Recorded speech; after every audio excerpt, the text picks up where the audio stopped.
नमस्कार। सभी विद्यार्थियों का हार्दिक अभिनंदन।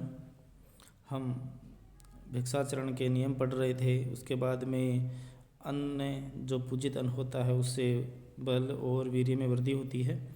उसके बाद में जो ब्रह्म आदि तीर्थ हैं उनके बारे में बताया गया है। अंगुष्ठमूलस्य तले ब्रह्मं तीर्थं प्रचक्षते कायमंगुली मूलमग्रे देवं पितृं तयोर्ध। कि जो अंगुष्ठ का मूल भाग है वह ब्रह्म तीर्थ कहलाता है। अंगुष्ठ का मूल भाग ब्रह्म तीर्थ कहलाता है। कायमंगुली मूले अग्रे देवं पितृ तयोर्ध। कनिष्ठा अंगुली के जो मूल भाग में प्रजापति तीर्थ होता है और अंगुलियों के अग्रभाग में देव तीर्थ और अंगूठे और प्रदेशिनी के बीच में पितृतीर्थ होता है। अंगूठे के मूल भाग में तो क्या है, ब्रह्म तीर्थ है, और कनिष्ठिका अंगुली के मूल भाग में प्रजापति तीर्थ और अंगुलियों के अग्रभाग में देव तीर्थ। अंगूठे और प्रदेशिनी जो तर्जनी अंगुली है उन दोनों के बीच में पितृतीर्थ अवस्थित है। अब है आचमन। आचमन जल परिमाण कहते हैं। हृदग्भि पूयते विप्र कंठगाभिस्तु भूमिपः वैश्योद्भि प्रसिताभिस्तु शूद्र स्पृष्टाभिरंतत। कि ब्राह्मण है वह हृदघी हृदग्भि पूयते, वह हृदय में गए हुए। कि जो आचमन होता है उसके बारे में बताते हैं कि हृदय तक गए हुए जल से पवित्र होता है ब्राह्मण। तो जब जल का आचमन करते हैं तो हृदय तक गया हुआ जल उससे पवित्र होता है। क्षत्रिय कंठगाभिस्तु भूमि पर है, और जो भूमि पर है जो क्षत्रिय है वह कंठ तक गए हुए जल से पवित्र होता है। और वैसे अदभि प्राशिताभिस्तु मुख में गए हुए जल से, और जो शूद्र है वह स्पृष्टाभिरंतत होठों से स्पर्श किए हुए जल से ही पवित्र हो जाता है। ऐसा बताया गया है कि हृदय तक गए हुए जल से तो ब्राह्मण, कंठ तक गए हुए जल से क्षत्रिय, मुख में गए हुए जल से वैश्य, और होठों से स्पर्श किए हुए जल से शूद्र पवित्र होता है। भोजन करने के पश्चात अब है उद्वृते दक्षिणे पाणौ उपवीत्युच्यते द्विज सव्ये प्राचीनावीति निवीति कंठ सज्जने।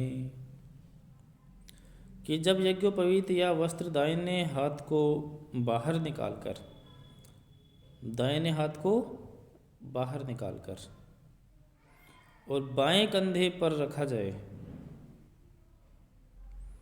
कि बाएं कंधे के ऊपर से होकर के और दाहिने हाथ की कांख के नीचे से जो उपवीति कला, जो ऐसे जनेवादि धारण करते हैं ना यज्ञ सूत्र, तो वह उपवीति कहलाता है द्विज। तो जब दाहिने हाथ को बाहर निकाल करके, मतलब दाहिने हाथ की कांख के नीचे से हो और बाएं कंधे पर हो, तो ऐसी जो उपवीति जो धारण की जाती है यज्ञ सूत्र, तो वह व्यक्ति उपवीति कहलाता है, सव्य कहलाता है।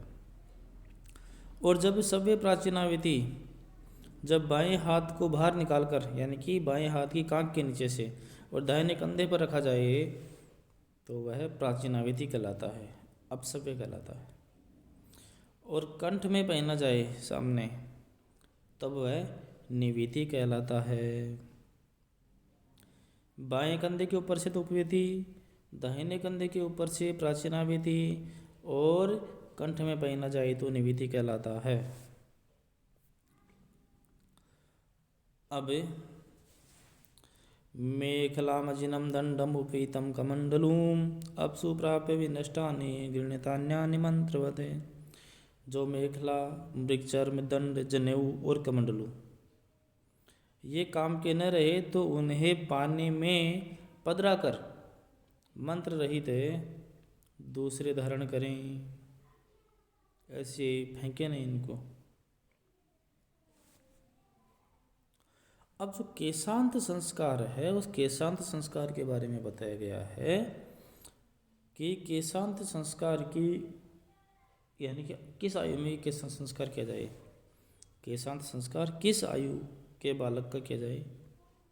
युवा हो जाता उस टाइम में तो है।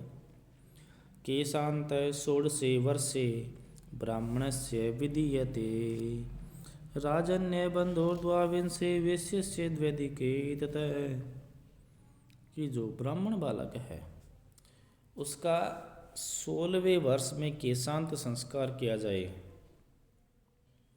ब्राह्मण ब्रह्मचारी का 16 वर्षीय केशांत है विधीयते, 16 वर्ष की आयु में केशांत संस्कार किया जाए।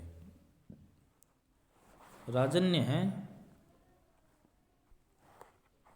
अब जो राजन्य जो बालक है, क्षत्रिय बालक है, उसका द्वाविंशे 22वें वर्ष में, जो क्षत्रिय ब्रह्मचारी उसका 22वें वर्ष में केशांत संस्कार किया जाए। वैश्य से द्वैदिके ततः, और वैश्य का उससे भी 2 वर्ष ज़्यादा मतलब 24वें वर्ष में केशांत संस्कार किए जाए। अब केशांत संस्कार में गोदान की परंपरा रही, गाय के दान की परंपरा रही है, इसलिए इसको गोदान संस्कार भी कहा जाता है। केशांत को गोदान संस्कार भी कहा जाता है। अब है विवाह संस्कार। ये जो 16 संस्कार बताए गए हैं उन्हीं संस्कारों में विवाह संस्कार भी है, केशांत संस्कार है। अब विवाह संस्कार में क्या है? वैवाहिको विधि स्त्रीणाम संस्कारो वैदिक स्मृत पति सेवा गुरु वासो गृहार्थोग्नि प्रक्रिया परिक्रिया, कि स्त्रियों के विवाह की विधि, वैवाहिको विधि स्त्रीणाम, स्त्रियों के विवाह की विधि संस्कारो वैदिक स्मृत है, वैदिक संस्कार कहा गया है।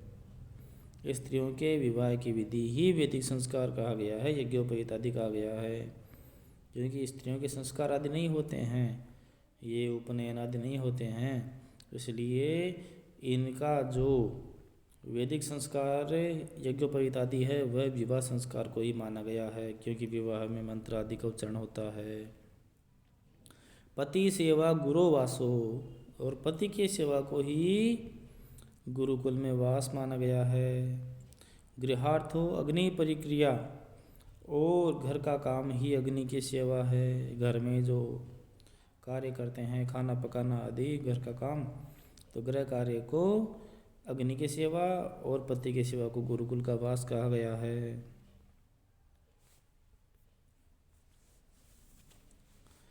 ब्रह्मारंभेऽवसाने च पादौ ग्राह्यो गुरो सदा सहते हस्तावधेयम स ही ब्रह्मांजलि स्मृत। वेद पढ़ने के आरंभ, ब्रह्मारंभे यानी वेद पढ़ने के आरंभ में, अवसाने च और अंत में, वेद पढ़ने के आरंभ में और अवसान में यानी अंत में, पादौ ग्राह्यो गुरो सदा, गुरु के पैरों को हमेशा ग्रहण करना चाहिए। सहते हस्तावधेयम, और हाथ जोड़कर पढ़ना ही अवधेयम।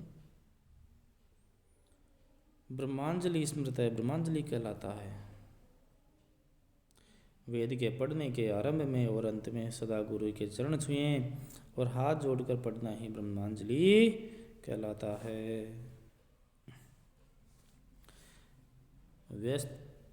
व्यत्यस्त पाणिना कार्यम उपसंग्रहणम गुरु सव्येन सव्ये स्पृष्टव्यो दक्षिणेन च दक्षिण।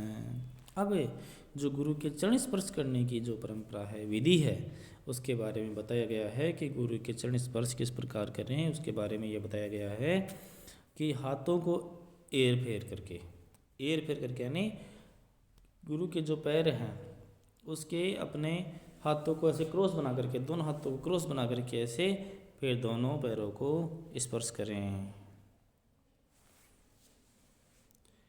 तो सव्य न सव्य, अपने दाहिने हाथ से गुरु का दाहिना चरण और अपने बाएं हाथ से गुरु जी का बायां चरण छूना चाहिए। अब गुरुजी सामने खड़े होंगे तो अपना दाहिना हाथ गुरुजी के दाहिने चरण से विपरीत होगा, इसलिए हमको दोनों हाथों को क्रॉस बना करके दोनों चरणों को ऐसे स्पर्श करना चाहिए।